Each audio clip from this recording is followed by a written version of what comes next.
इच्छामि भन्ते आयिर्भक्ते कौशुकोत शालोचीं समीणान् समिदर्शन समिचयुत्ताणं पंचविहाचारणम् ऐरणम् अयरादिसृणवदेशाणं वज्रयाणं त्रियणगुणपालनरयाणं शविशाहूढं सयाणि च कालम् अंचेमि पूजेमि वन्नामि डोंशामि दुःखको कमको भूहिलाओ शुगै गमनं समाहिमरणं जिनगुणसम्पत्ति हो मज्जं वन्दितुशो सिद्धे दुमचलमनोभवं गयीं पत्ते वोच्छामि शमे पाहुर्मिडिमोशै केवली।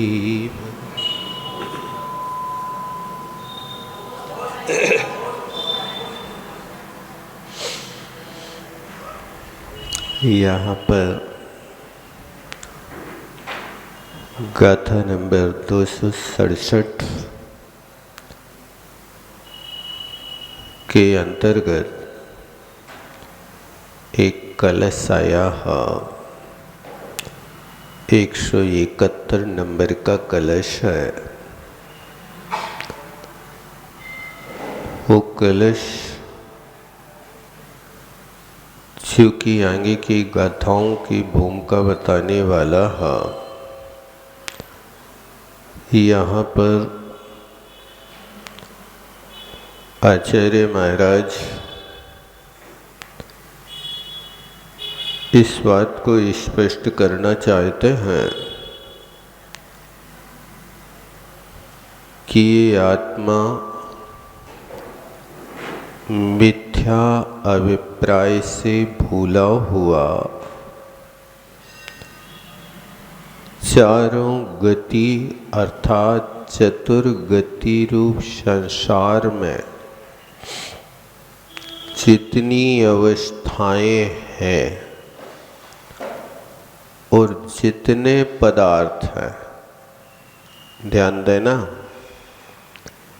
जितनी अवस्थाएं माने आत्मा की जितनी अवस्थाएं, उन अवस्थाओं को आज तक अपनी मानता रहा। और दूसरी बात, जगत में जितने पदार्थ हैं उन सब पदार्थों को अपना मानता रहा। बस यही कारण संसार के परिभ्रमण का मूल रहा। इसी बात को देखो 171 नंबर कलश के भावार्थ में लिखा है,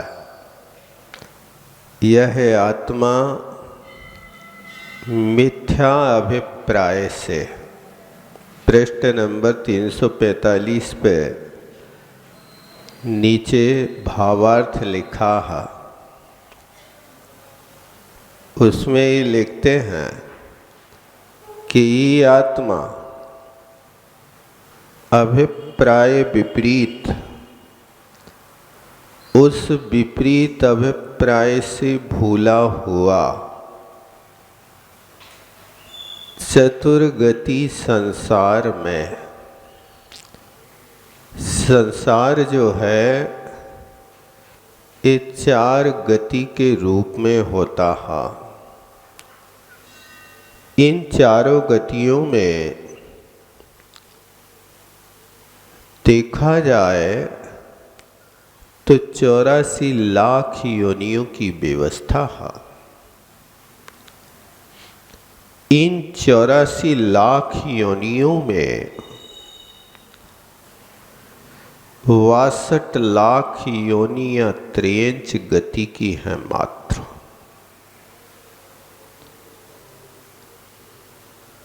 चार गति हैं, लेकिन सबसे ज्यादा योनियां त्रेंच गति की हैं और सबसे ज्यादा परिभ्रमण किया जीव ने तो इसी त्रेंच गति में किया। ऐसे भी अनंत जीव हैं जिन जीवों ने अनंत काल से लेकर के आज तक त्रियंच गति के अलावा दूसरी गति का स्वाद नहीं लिया। ऐसे अनंत संख्या वाले जीव हैं जिनने आज तक दूसरी गति का स्वाद नहीं लिया। उन जीवों का नाम नित्य निगोदिया है। उस नित्य निगोदिया की अवस्था से आज तक बाहर नहीं निकले। वहां प्रश्न किया धबला जी में कि उस अवस्था से बाहर क्यों नहीं निकले, तो वहां कारण लिखा कि भाव कलंक सुपौरा निगोद वासम न मुंचन्ते। बे निगोदिया जी भाव कलंक से इतने कलंकित हैं कि आज तक उनने निगोद की अवस्था का त्याग नहीं किया और वे कभी भी निगोद का त्याग नहीं करेंगे। और एक श्वास में 18 बार का जीवन मरण उनका हमेशा होता रहेगा। ऐसी अवस्था चारों गतियों में सबसे भयंकर गति है तो एक त्रियंच गति है। जिस त्रियंच गति में एक इंद्री से लेकर के पंचेंद्री तक की अवस्थाओं को पार करना पड़ता है, दूसरी गति की अपेक्षा देखा जाए तो त्रियंच गति में दुख ज्यादा है। पंचेंद्री पर्याय की अपेक्षा भले ही नारकियों के दुख ज्यादा हो, लेकिन नारकी जीव नरक में अनंत काल तक नहीं रह सकते। नारकी जीव नरक में रहेंगे तो ज्यादा से ज्यादा 33 सागर तक अथवा 10,000 वर्ष तक, इतनी इनकी उम्र है। इसकी बाद वे अपनी पर्याय को छोड़ करके फिर मनुष्य त्रियंच बन करके वो फिर नरक चले जाए, ये बात अलग है। लेकिन सबसे ज्यादा स्थायी काल जीव का हुआ तो त्रियंच गति में हुआ। इसलिए उसी त्रियंच गति से ही चतुर्गति का निर्माण होता है। त्रियंच पर्याय से ही वो निकल करके निगोदिया से निकल कर स्थावर को प्राप्त हुआ, स्थावर से त्रस पर्याय को प्राप्त हुआ। और त्रस पर्याय में यदि 2 इंद्री, 3 इंद्री, 4 इंद्री, असंगी पंचेंद्री तक रहा तो वो वही त्रियंच गति में भ्रमण करता रहा। नरक आयु का बंध तो संगी पंचेंद्री जीवों को होता है। एक इंद्रिय और विकलत त्रय के जीवों के लिए तो नरक आयु का बंध होता ही नहीं। नरक आयु का बंध होगा तो मनुष्य त्रियंचों को होगा, लेकिन मनुष्य त्रियंचों में मनुष्य तो पंचेंद्रिय ही होते हैं। और त्रियंच जो होते एक इंद्री से लेकर 4 इंद्री तक के त्रियंच नरक आयु का बंध नहीं कर सकते।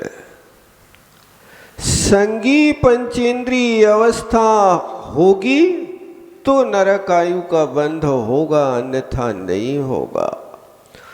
इस तरह से देखो, सबसे ज़्यादा संसार में परिभ्रमण किया तो त्रियंच गति में ही जीव ने ज़्यादा काल व्यतीत किया, अन्यत्र इतना काल नहीं होता है। इसलिए वो लिख रहे कि चतुर्गति संसार में जितनी अवस्थाएं हैं, ये तो एक जीव की पर्याय हो गई।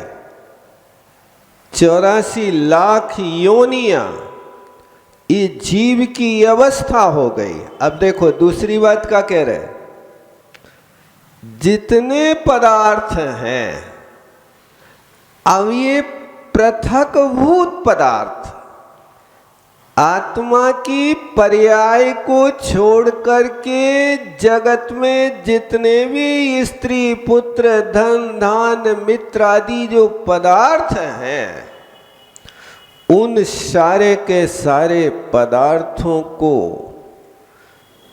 अपना स्वरूप मानता है। देखो दो बातें लिखी, लाइनें दो हैं, बड़ी मार्के की लिखी हैं, लेकिन एक तो जितनी अवस्थाएं उनको अपना माना, और दूसरी क्या लिख रहे, जितने पदार्थ हैं उन सारे के सारे पदार्थों को अपना स्वरूप मानता रहा।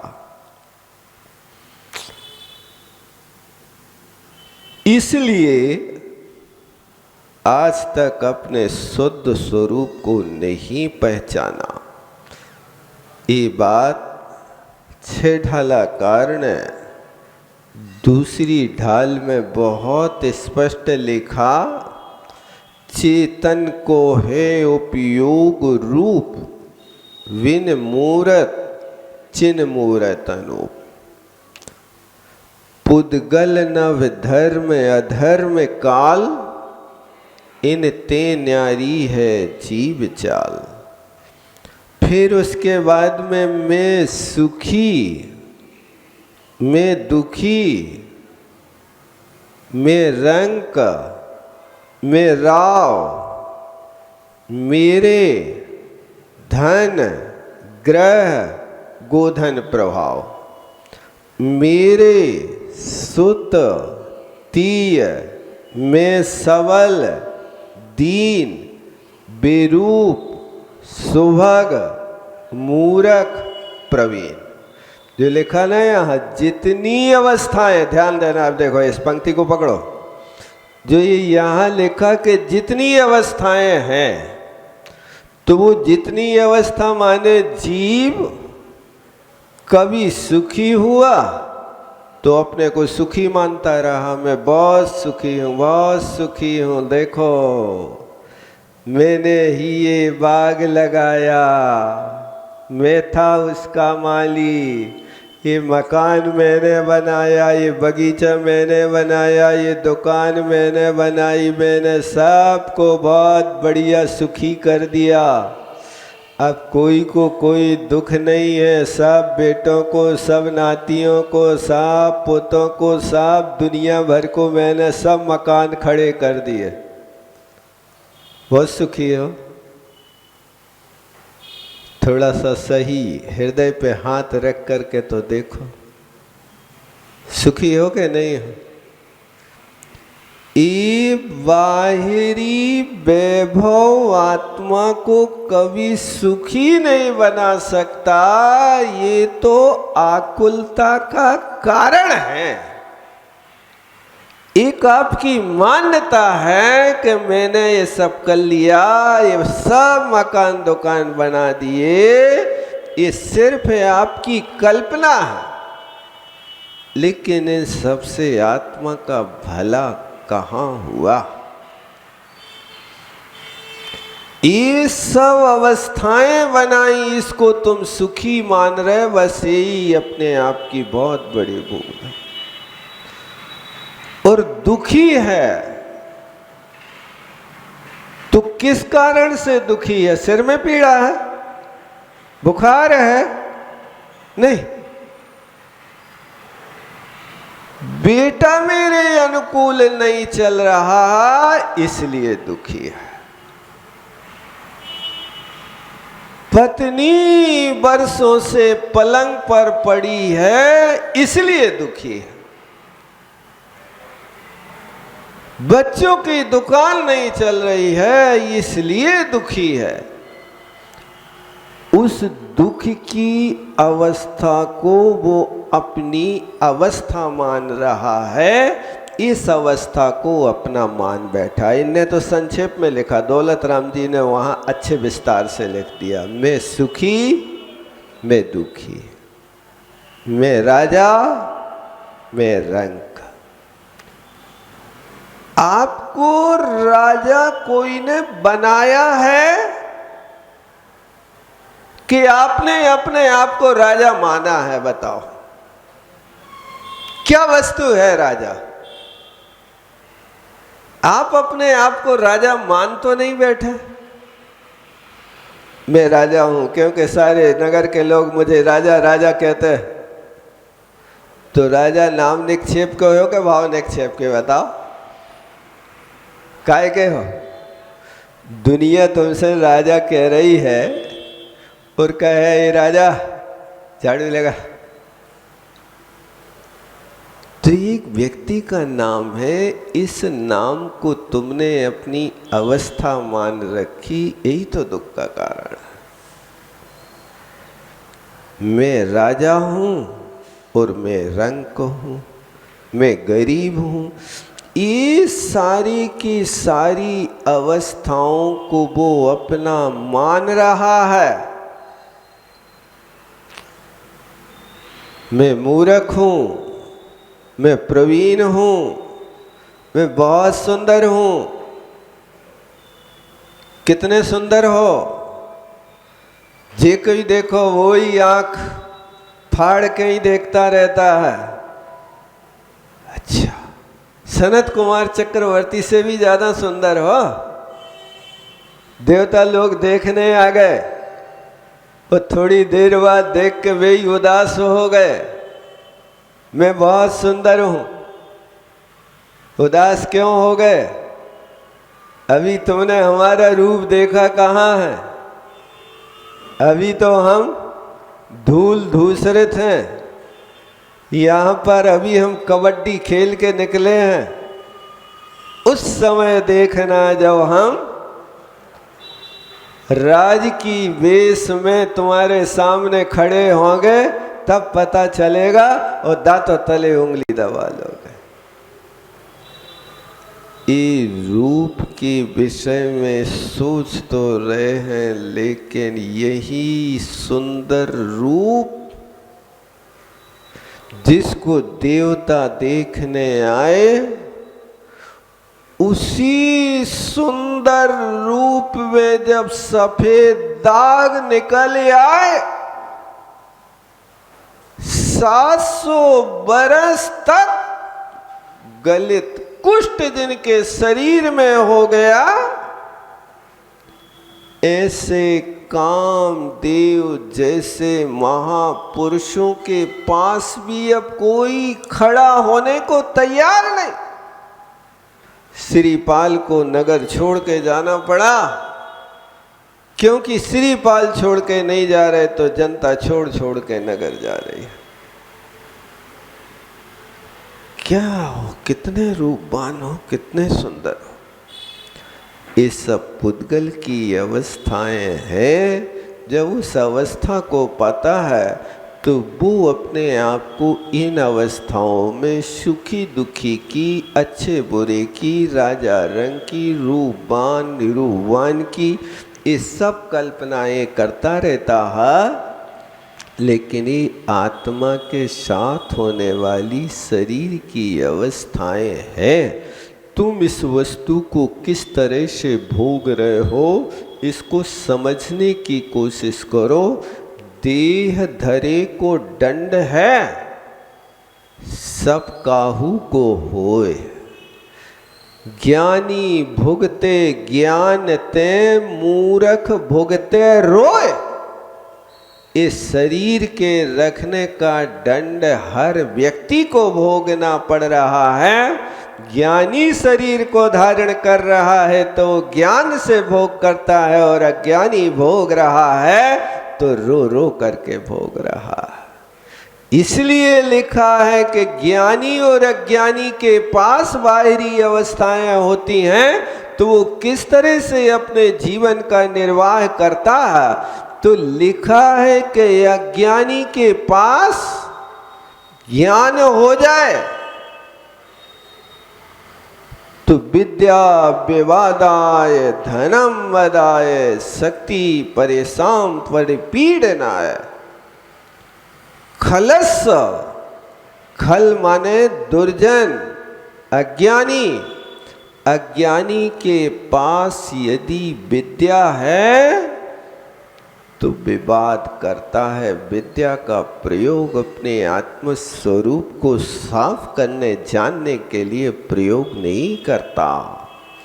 ये विद्या विवादाय, अज्ञानी की विद्या विवाद के लिए हुआ करती है। और अज्ञानी के पास धन है तो वो धन को पाकर मद करता है। धन मद करने की वस्तु नहीं। जहां धन को पाकर के मद उत्पन्न हो रहा, समझना कि अभी हमारी अज्ञान दशा, अज्ञानी है। और उस अज्ञानी के पास शक्ति होती है तो शक्ति के माध्यम से दूसरों को पीड़ा देता है। शक्ति है तो वो शिकार खेलेगा, शक्ति है तो दूसरों को सताएगा। शक्ति का प्रयोग है तो शक्ति का प्रयोग आत्म कल्याण में नहीं लगाएगा। वीर्याचार नाम के तप को नहीं तपेगा। शक्ति का प्रयोग करेगा तो इस तरह से करेगा। देखो, अब विचार करो कि वो अज्ञानी के पास ज्ञान है तो किसके लिए है? झगड़ा मचाने के लिए। झगड़ा मचाने के लिए मम जीव पर विद्यावसी। आपके पास विद्या तो है लेकिन वो झगड़ा करने के लिए है। वो धन है तो सिर ऊपर उठा के चलने के लिए है।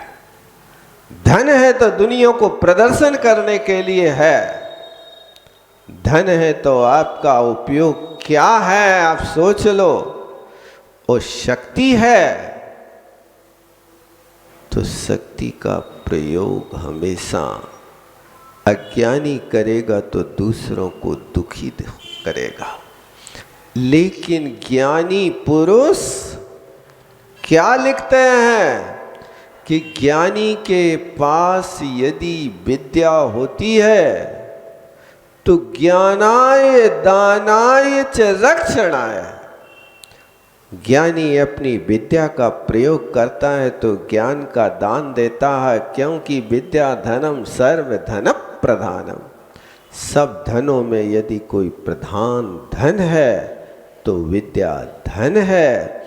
और ज्ञानी पुरुष के पास धन है तो वो धनम दानाय, धन का प्रयोग दान के लिए करता है, ना कि अहंकार के लिए करता है। वो है तो दान देता है, तो दान देते समय भी आंखें नीचे रहती हैं, आंख उठा करके नहीं देखता है। अरे भाई आप तो महान दानी हैं, तो वो कहता है भैया देने वाला तो कोई और है, मैं क्या दे रहा हूं। ये मत कहो कि मैं दे रहा हूं इसलिए मेरी आंखें नीचे हैं, मेरा कुछ नहीं है, मैं तो सिर्फ यहाँ का उठा करके आपकी झोली में डाल रहा हूँ और मैं कुछ भी नहीं करता। ये वास्तव में धन की सार्थकता है। वो देता है लेकिन लिखता नहीं। मैंने इतना दे दिया, इतना दे दिया, और जीवन के अंत में टोटल कितना दे दिया, ये सब चीजें तुम्हारी यही रह जाएंगी। इसलिए धन है तो धन दान के लिए ज्ञानी प्रयोग करता है, और ज्ञानी फिर इसके पास शक्ति रखता है, तो शक्ति का उपयोग क्या करना, रक्षणाय, जीवों की रक्षा के लिए, संसार के सब जीव सुखी हो, जैसे हो अपनी पूरी शक्ति लगा करके जीवों की रक्षा के लिए अपने उस शक्ति का प्रयोग करता है। आप भी देख लो कि आपके पास 3 चीज़ें हैं, विद्या है, धन है और शक्ति है। आपकी विद्या का प्रयोग गालियों में होता है कि गीत में होता है। आपकी विद्या का प्रयोग गम में होता है कि खुशियों में होता है। आपकी विद्या का प्रयोग दुनिया को नफरत फैलाते हो अथवा आप खुशियाँ बांटते हो, ये आपकी विद्या का स्वयं प्रयोग करो। एक दूसरे के साथ तुलना करो। आप विद्यावान हैं तो आपकी विद्या से सारी दुनिया खुश रहे, ऐसी कोशिश करो। आपके पास विद्या है तो मीठे मीठे भजन दुनिया के लिए सुना करके उनके लिए भी संसार से उदासीनता प्राप्त करो। भजन सिर्फ इसलिए नहीं कि तुम्हें सुना रहे, नहीं, संवेग और वैराग्य के लिए। आत्म हित हेतु विराग ज्ञान ते लखे आपको कष्ट दान। अज्ञानी आत्मा के जो हित के साधन वैराग और ज्ञान हैं उनको कष्ट का कारण मानता है, लेकिन ज्ञानी उनको अपना इष्ट मानता है। इसलिए इन 3 चीज़ों पर हमेशा आप निगरानी रखते रहो, हमेशा देखते रहो कि हमारे पास धन है तो धन से अहंकार करना है कि धन के माध्यम से परोपकार करना है। आपके पास शक्ति है तो शक्तिहीन लोगों को आप धमकाते हैं अथवा प्राणियों को अभय प्रदान करते हैं। यदि आपके पास शक्ति है लेकिन शक्ति होकर के भी अभय प्रदान करने की शक्ति है तो आप ज्ञानी हैं। और यदि आपसे व्यक्ति भयभीत रहता है, लगता है कि महानुभाव यहाँ से निकल रहे, पता नहीं कब एक थापड़ मार देवें, इसलिए दूर रहो, ऐसी शक्ति का प्रयोग अज्ञानी करता है। इस बात को यहाँ पर आचार्य महाराज ने कहा। एक गाथा का उच्चारण कर लिया था अपन ने क्या, 68-69 नंबर की गाथा का नहीं किया था। अब इसी बात को यहाँ पर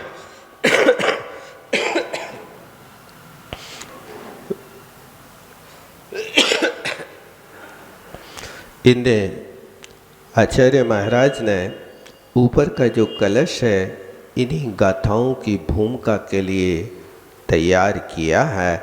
बस इतना ध्यान रखना, ये जितनी अवस्थाएं हैं वो जीव की अवस्थाएं हैं, और जितने पदार्थ हैं, देखो लिखा ना, जितने पदार्थ हैं उन सब को अपना स्वरूप मानता है। जितनी भी वस्तु तुम्हारे पास आ जाए आप उसको त्याग करने की भावना नहीं करते हो।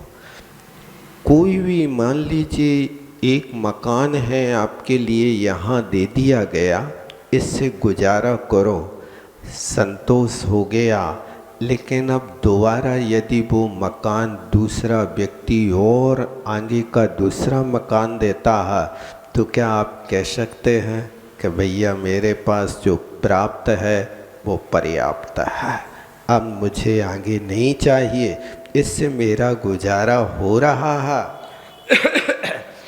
और यदि आप कहते हो कि अरे पड़ोस का मकान है, बाजू का मकान है, ले लो, का बिगड़ रहो, और फिर जाकर के आप उसको खरीद लेते, फिर और आगे का बिके तो उसको खरीद लेते, यानी पूरे मोहल्ले भर के मकान के मालिक आप हो गए।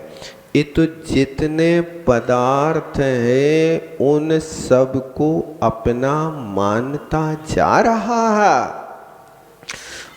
अब जब तक मानते रहोगे तब तक तुम्हारी दशा ये मिथ्या अभिप्राय अध्यवसाय से युक्त रहेगी। तब तक आप इस संसार में परिभ्रमण करते रहोगे। और एक मकान में भी आप रह रहे हैं, उस मकान के साथ कोई पूछे, भैया ये मकान आपका है? भैया मैं तो मुसाफिर हूँ यारो, न घर है ना ठिकाना है, मुझे तो आगे बढ़ते ही जाना है।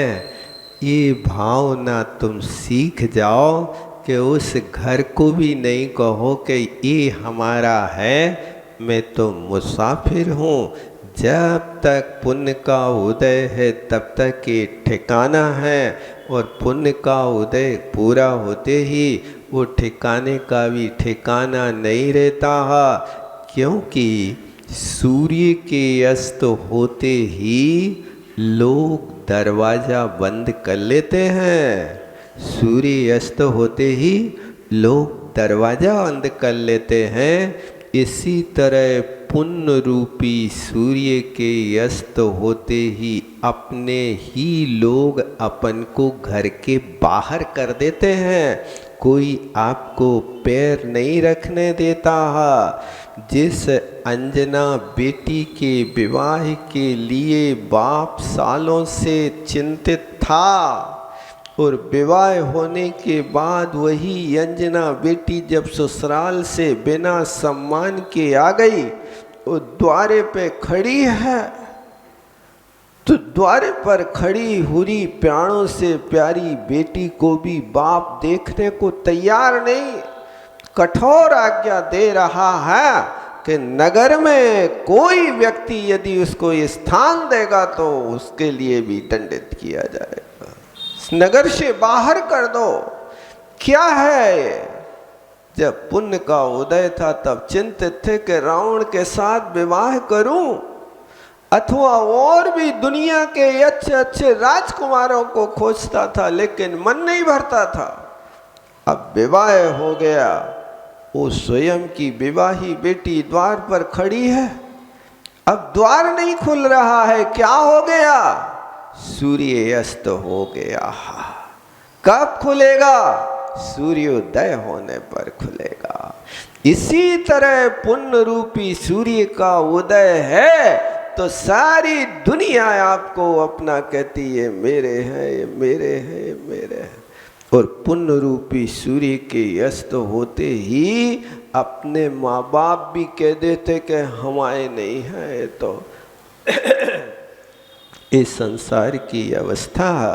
इसलिए अपने जीवन को यदि सुखी करना है तो बस इतना ध्यान रखो कि निज हित अभी करो और पाप प्रवृत्ति कभी ना करो। निज हित अभी करो। अभी मतलब 10 लक्षण से करेंगे, 10 लक्षण आने वाले हैं। 10 लक्षण के अभी तो 4-5 दिन बाकी हैं भैया। अभी एक पल का भी ठिकाना नहीं। इसलिए निज हित के लिए कल पर मत टालो, और पाप के लिए कल पर टालते रहो। आज नहीं, कल करेंगे। और कल आ जाए तो कल करने का यदि मन होने लगे कि आवाज करने की बारी है, तो फिर पाप करने के पहले किसी ज्ञानी आत्मा से सलाह ले लो कि मैं ये करने जा रहा हूं, आप बताओ क्या है इसमें, मुझे लाभ है कि हानि है। ऐसा पूछ तो सकते हो। नहीं पूछ सकते कोई ज्ञानी से। जब भी पाप करने का, गुस्सा करने का मन हो कि मुझे अपने भाई को 4 चांटा मारना, कल मारूंगा, आज छोड़ दो, हो सकता है नहीं? एक दिन तो ठहर जा,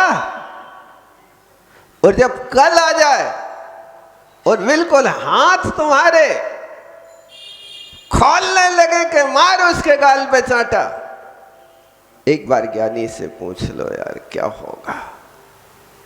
अब ज्ञानी के पास जाकर के अपना प्रस्ताव रखो कि मैं अपने छोटे भाई को घर से निकालना चाह रहा हूं, 2 चांटा मारना चाह रहा हूं, बताओ मुहूर्त कौन सा अच्छा है। नहीं दिखवाते मुहूर्त। बुरे काम करने के लिए हमेशा मुहूर्त दिखवाया करो, अच्छे कामों के लिए तो मुहूर्त दिखवाते हो, पंडित के पास जाते हो, पंचांग देखते हो, लेकिन बुरे कामों के लिए तुम्हारा कोई मुहूर्त नहीं होता। बुरे कामों के लिए कोई स्थायित्व तो नहीं होता। कोशिश करो। इसलिए ये बात यहाँ पर इनने कही, और ये सूत्र याद रखो कि निज हित अभी करो और पाप प्रवृत्ति कभी ना करो। पाप की प्रवृत्ति में कभी भी उपयोग मत लगाओ। ऐसे अवांगे आचार्य महाराज इसी बात को कहते हैं। सबे करे जीवो अजो साणेण तिरियणे रहिए, देव मणुए सबे पूर्णम पावम चरणेयभ्यहम्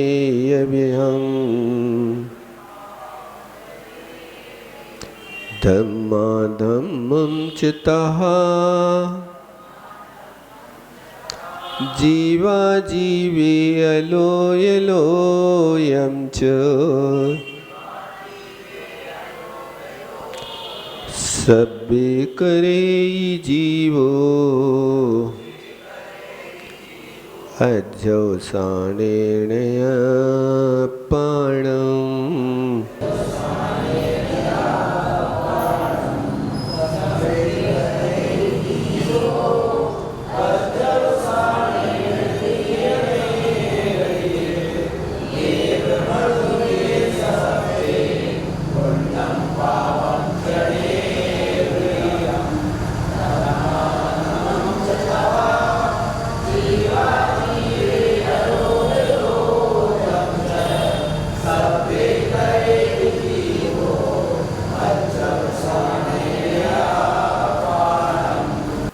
कहते हैं कि जीवो अजो साणीण,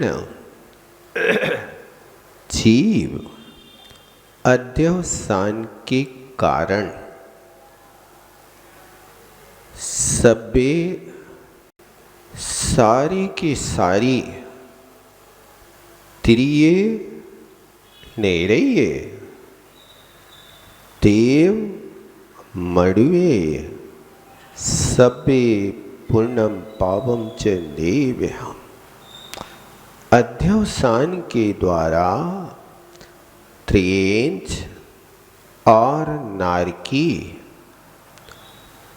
देव और मनुष्य, इन सबे माने सारी की सारी पर्यायों को करता है, और नेव्यहम् च पुण्यम पावम, अनेक प्रकार के पुण्य पापों को भी करता है।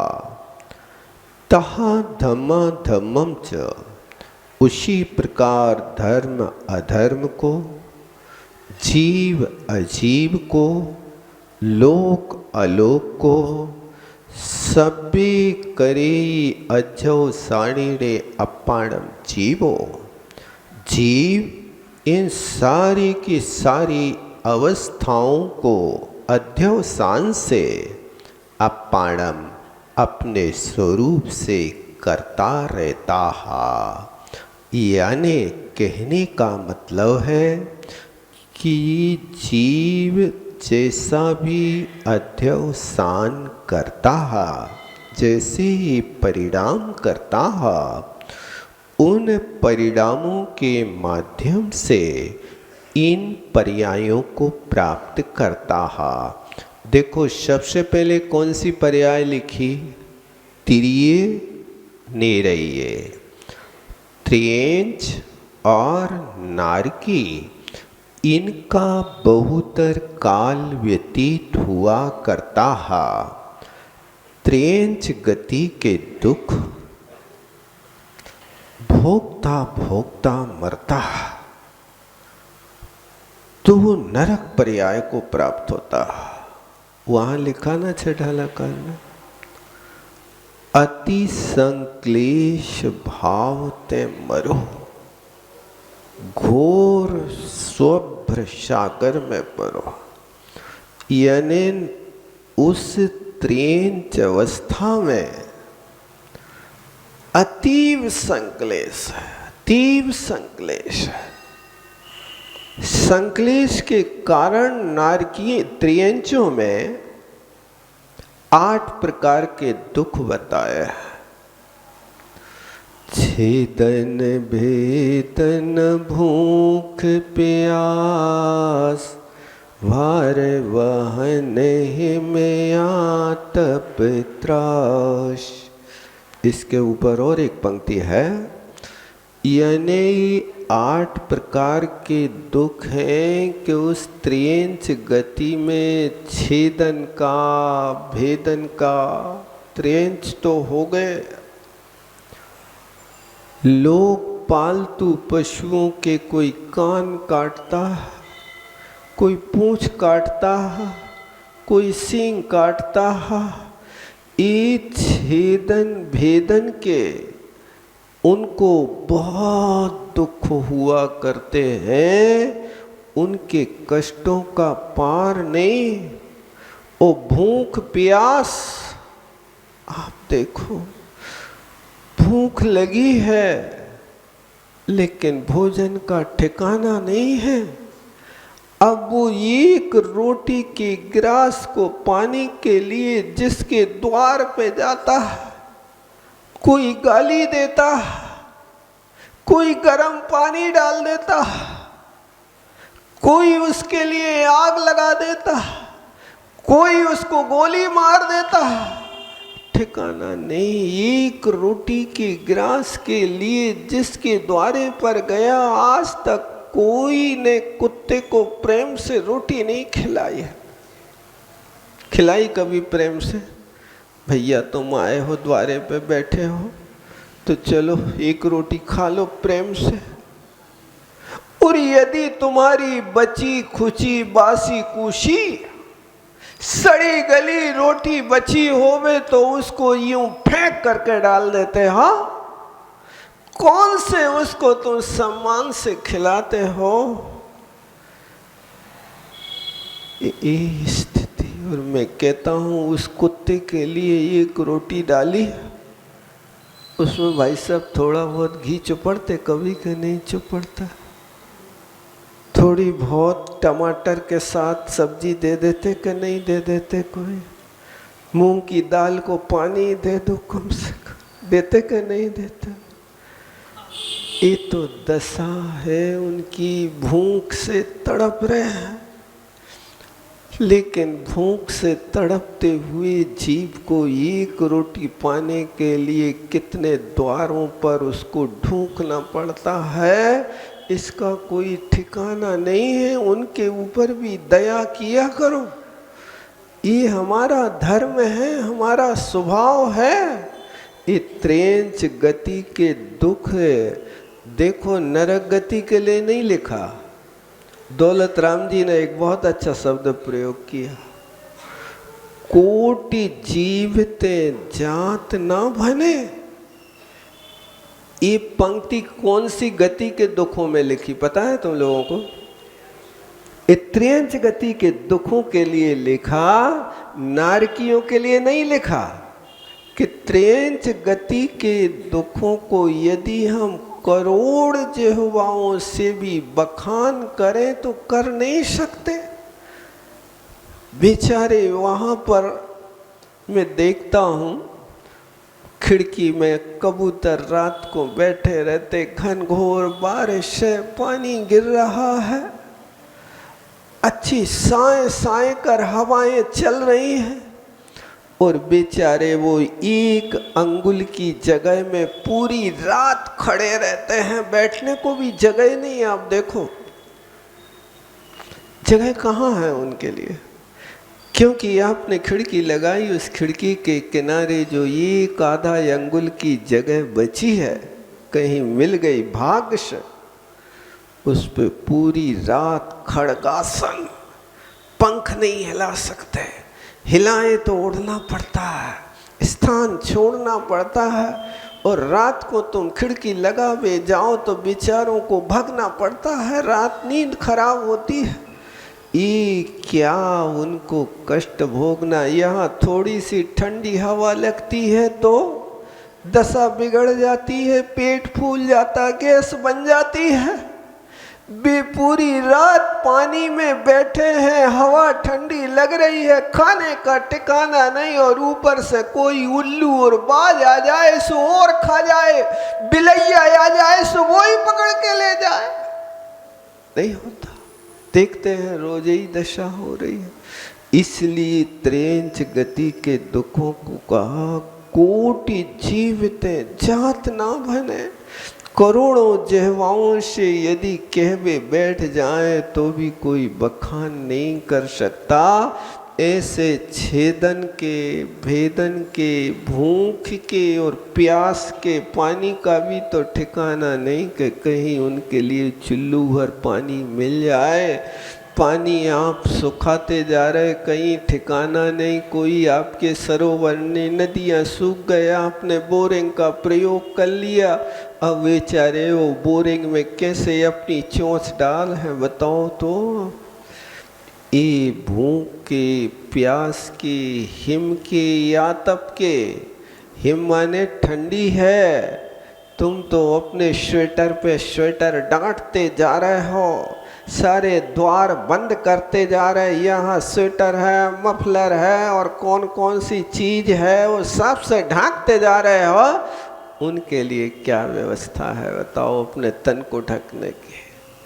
ऐसी भयंकर ठंडी में भी वे अपना जीवन गुजारा करते हैं। और गर्मी है कि जहाँ पर ऐसी भयंकर गर्मी है, लेकिन वहाँ पर भी अपना जीवन यापन एक पेड़ के सहारे करते, तो गर्मी के कारण पेड़ के पत्ते ही गिर गए भैया।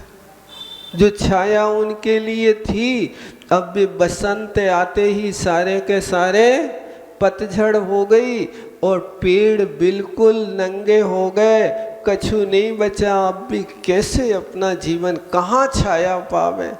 इस तरह से त्रेंच गति के 8 प्रकार के दुखों को आप पढ़ो। 6 ढाला में पढ़ते तो हो, आप लोग रोज पढ़ते होंगे ना, लेकिन पढ़ने के बाद भी हमें कुछ समझ में नहीं आता।